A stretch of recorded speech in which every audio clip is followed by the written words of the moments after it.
Welcome to Not Milk Never Milk. Subscribe if you're lactose intolerant. You start by confirming the essentials: updated Roblox client or studio, camera service available, and a scene with a camera. Open your place. Once the scene loads, select the camera object or prepare to override workspace. Current camera. In Studio, switch to Play Solo for tests so you control timing and assets. Make sure Developer Console is on for runtime errors. This helps you catch permission or script issues early. Now, you are ready to insert or enable the cinematic script that will drive camera movement.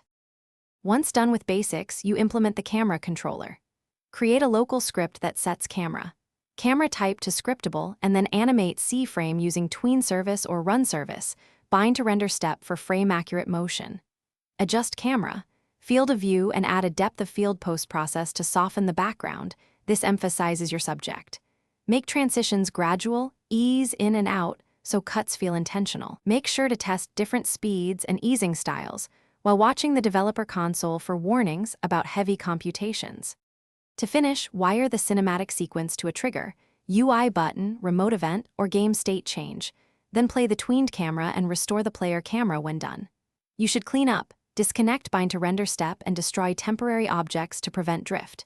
If something goes wrong, first pause and check the developer console for script errors, then confirm you referenced workspace, current camera, or the right camera instance.